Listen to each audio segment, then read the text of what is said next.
Welcome to a special U-Radio podcast. Today we're chatting with Teya Zuzek, Executive Director of the iconic Gimli International Film Festival. It's the 25th anniversary. What surprises are in store? Let's dive in and find out. Okay, Teya, thank you so much for joining us today. It's here. Exciting time, busy time. How are you and the team feeling? Yeah, it's been a whirlwind. I feel like the past couple months have gone by so quickly, and July is here. And like you said, the announcement happens beginning of July, and then it's just zip, zap, zoop, getting ready for the end of the month for the festival.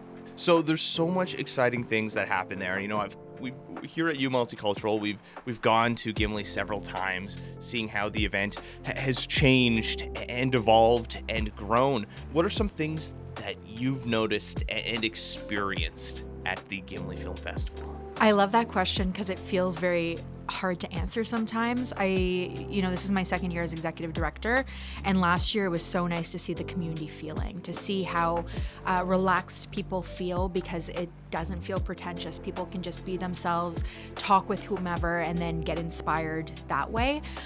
So for me, I really feel like the best part of my job is seeing the young filmmakers, the emerging filmmakers coming out and seeing that their potential can be reached and that we are a jumping pad for that, a launch pad for that. So every year, there's always a lot of exciting stuff. So this is the 25th anniversary, correct? Yes. Now, what would you kind of describe that quarter century of what it would represent here in the province? Oh my gosh, yeah, quarter century is no laughing matter. We started as a grassroots beach on the screen kind of festival, and we were birthed out of the Icelandic festival that happens the week after ours. And it was very apparent very quickly that it could grow into something bigger. So it's just nice to see something come from a idea from a few people and grow into something that is revered across Canada. When I go and visit other cities, I say that I'm from the Gimli International Film Festival, and people know what we have. So yeah, I think it's just a positive in so much that we can see that, you know, a grassroots idea can grow into something that is world-renowned. So when we're looking at kind of those early sales, early engagement, you know, what sort of things are you hearing from the community? And when we're looking at kind of the box office, you know, we're not quite there yet, but, you know, what are some of those early numbers looking like? Early numbers are looking really great. This year we did our early bird passes available for a little bit in June, and we saw really great numbers come in that way. I think our patrons really get excited about the program that we have, but also get really excited, obviously, about the RBC Sunset Beach screenings, which are free for people to attend. But I think it's exciting because we like to push the bar, I guess, in terms of our programming and bring the best from international and Canadian and local Manitoban content. And I think people get really excited about seeing that. And even without the announcement of the full program, they have enough trust in our artistic vision to want to get those tickets in advance because they know that they'll be able to see things that they want to see. Okay. So for this year, the 25th, we're celebrating international, we're celebrating local, and then through that, it kind of covers a diversity of experiences and expressions. So why is that an important aspect of the Gimli Film Festival? You know, expanding from that Icelandic roots, you know, the circumpolar component is still prevalent there, but it's evolved to showcase that more tapestry of world and those stories. Yeah, because Canada is diverse. If we're going to show storytelling from across Manitoba, it's not just one singular voice. We have a lot of different voices that need to be heard, and we have the ability, like I said earlier, to launch pad that out.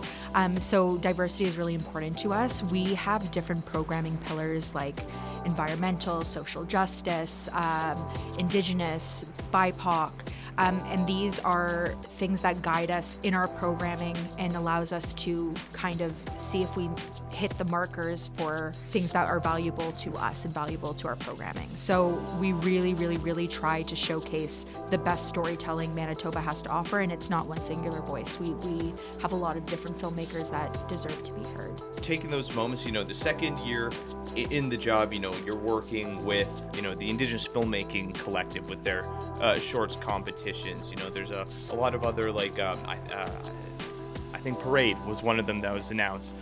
Representation for the queer community, as well as all of the other, volunteers and artists that live here in Manitoba. When you're working with them, what sort of feedback or things are you hearing during those conversations that helps build a festival like this? That's a great question. I think that the feedback that I receive, and I think our programming also receives, is how excited filmmakers are to have the platform, especially as the premier film festival in this province, but also the largest rural film festival in Canada.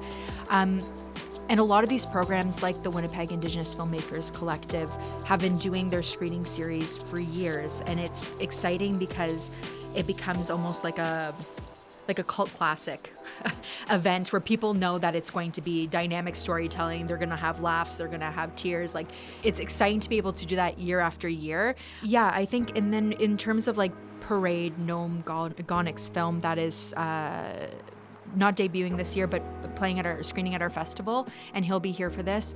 I think it's important for them to have the platform in their own province, right?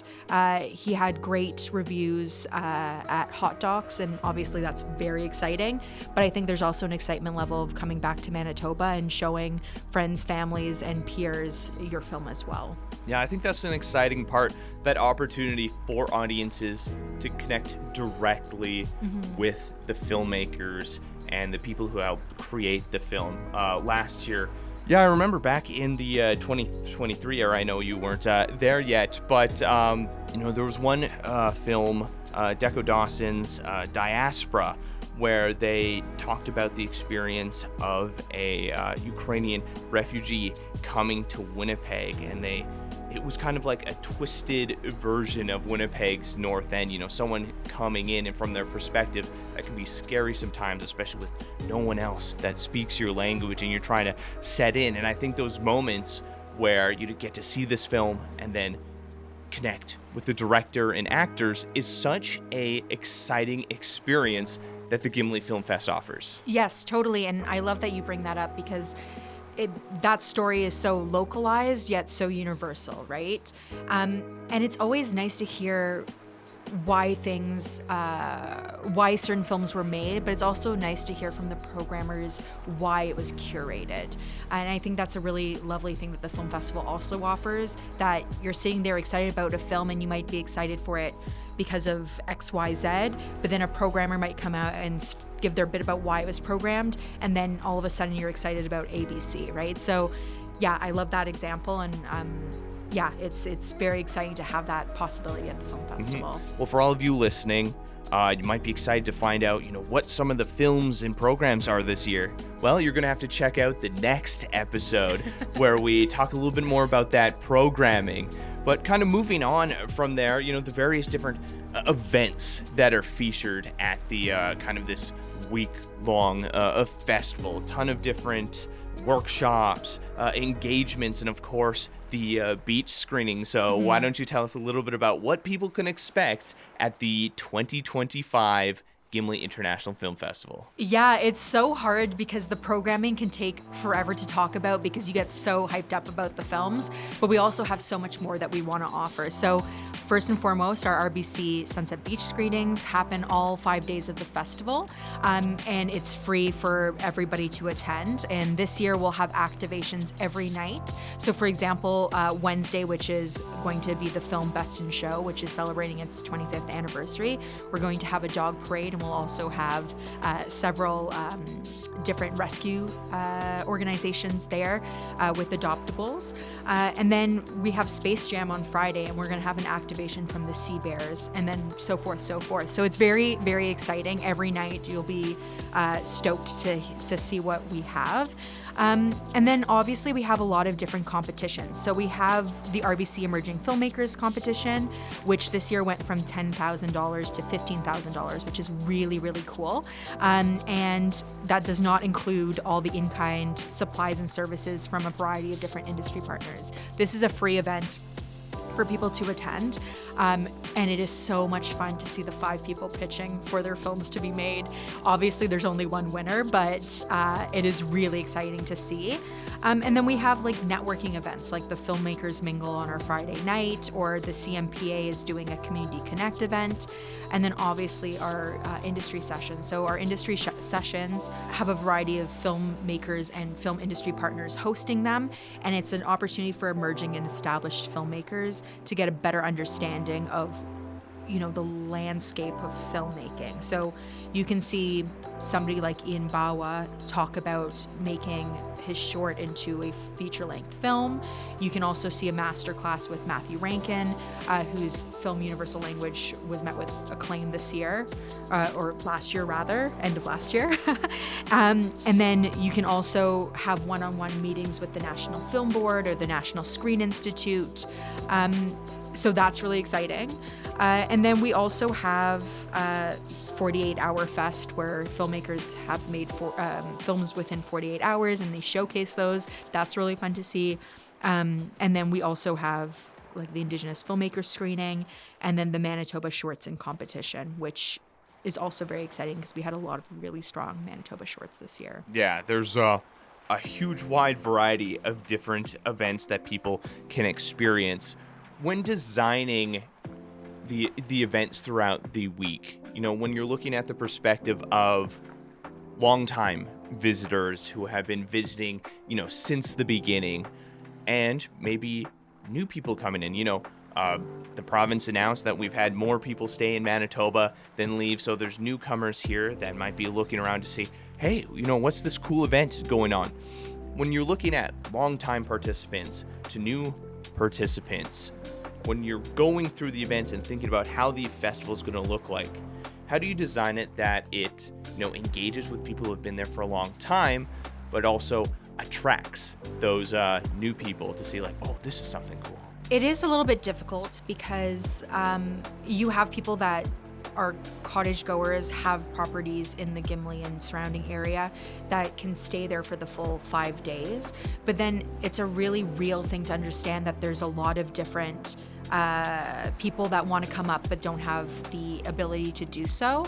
So we have a shuttle service that is free for pass holders, but $20 round trip for people that want to just come up and see a film for the day. And that is something that people can pick up in 2 different locations in Winnipeg.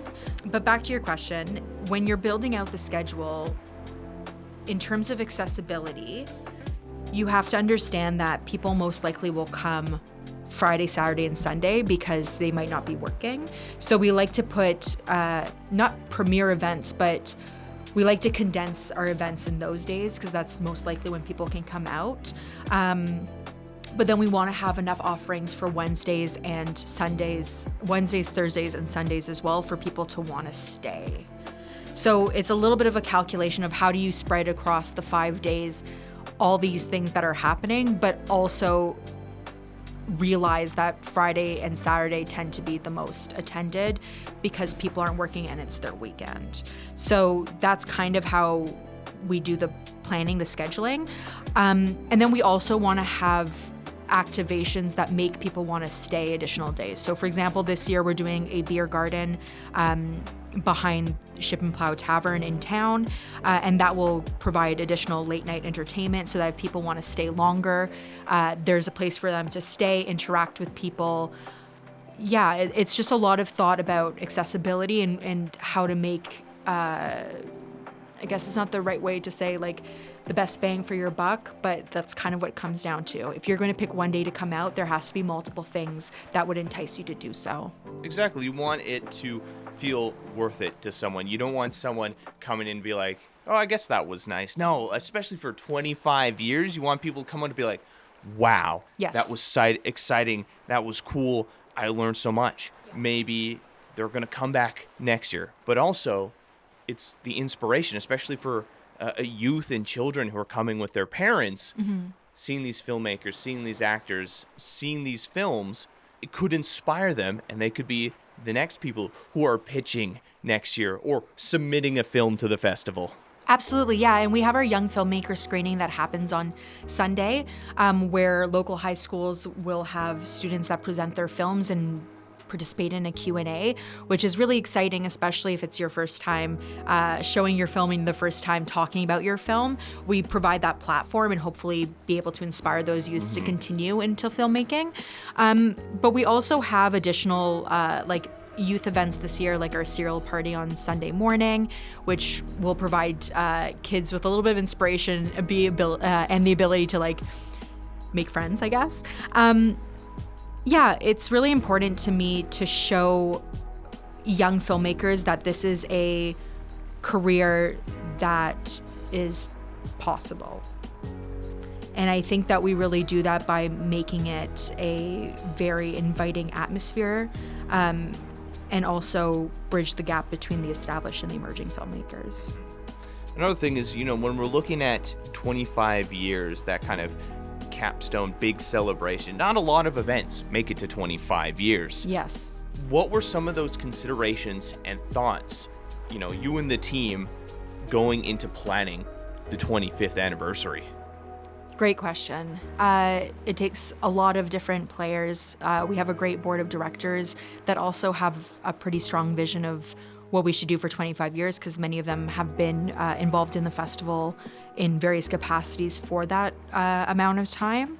For us, it's really trying to hone in on the strength that it's a community feeling event. So what can we do to break down the barriers and make it feel like welcoming and, again, accessible? Like, when I think about going to other film festivals, no matter where you go, there's a little bit of a air of inaccessibility. Like it's like you're either involved in it completely or you're not there. So this film festival feels like it's not that, if that makes sense. It's a really hard concept to talk about, because there's a little bit of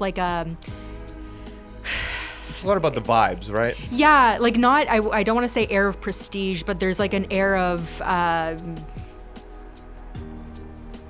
that would make sense for a lot of different festivals, like TIFF things. It can feel intimidating. Yes, at thank times, you. If for a typical goer to be like, whoa, there's so much here.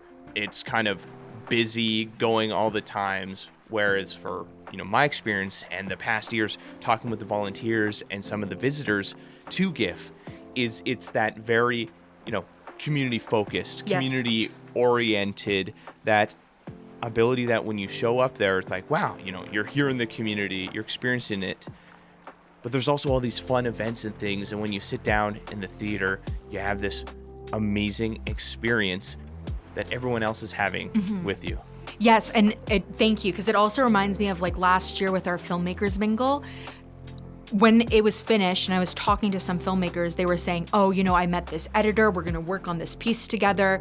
I saw the sound designer and we're gonna collaborate. And it just felt like if you went to something like TIFF, it would be completely by chance that you make those connections. But here it's like those connections are readily available for you to make.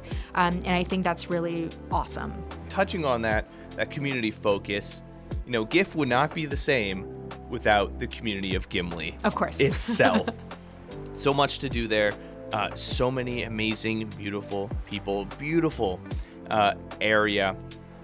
And of course, there's, you're going around, you get to go to the beach, but then you get to experience movies throughout these different venues. So why don't you, for the audience, paint a little picture about what Gimli looks like during the festival?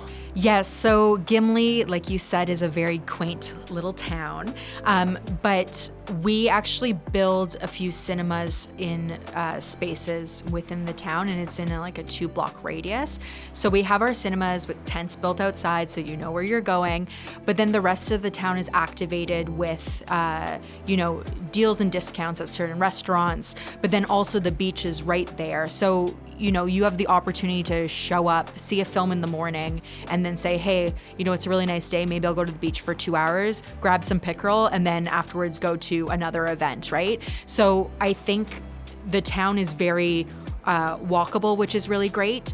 And there's a lot to see and do in the in-between if you're waiting for films or waiting for events. Yeah, it's always exciting, and like the community grows from it, like, you know, the business that's generated from that, and kind of that just excited moment of just being in Gimli. Yes, and like we have coffee shops, we have really great restaurants, we have really awesome clothing stores. So there's so much to do and so much to see, and the beach obviously is incredible. We're really lucky to have that in Gimli. When we're looking at GIFF for another 25 years, you know, what are some of those steps you guys are thinking about and taking that will help bring it to the next level? You know, keeping that community focus, but as we had talked about before, kind of elevating it as well even further.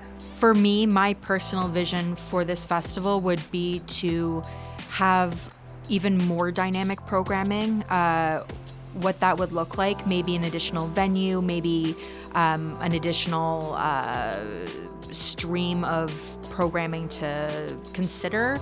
And I think it'd be really exciting for us to expand our industry sessions and also expand, you know, the focus of cinema. Cinema is so much more than just seeing a film in a movie theater. So what does that look like? Does that mean additional activations that allow people to understand expanded cinema, like what is happening in the cinemaverse, right? So that is what I'm kind of envisioning. I would also like to see some breakout events and year-round programming in both Gimli and Winnipeg. I think that's really important for the sustainability of the festival. And I think just keeping the spirit alive, the vibe that we've cultivated over 25 years is really, really important and makes us really unique. So I think that we can expand our offerings, but still keep that spirit alive. Awesome. Teya, thank you so much for coming in, chatting with us. You know, for our audience who are listening in and they're intrigued by this, you know, when does the Gimli International Film Festival take place? Where can they get their tickets and find out more information? Yeah, so our festival this year is July 23rd to 27th, and it's in Gimli, Manitoba. If you're looking to get tickets or passes, please visit gimlifilm.com, and you can also book shuttle from there as well if you need to grab a ride up, and I hope to see you all at the beach. Don't miss the Gimli International Film Festival, July 23rd to 27th. And stay tuned for part 2 with David Knipe, as we dive into the heart of the fest, the films. I'm Ryan Funk with U Radio. Catch you next time.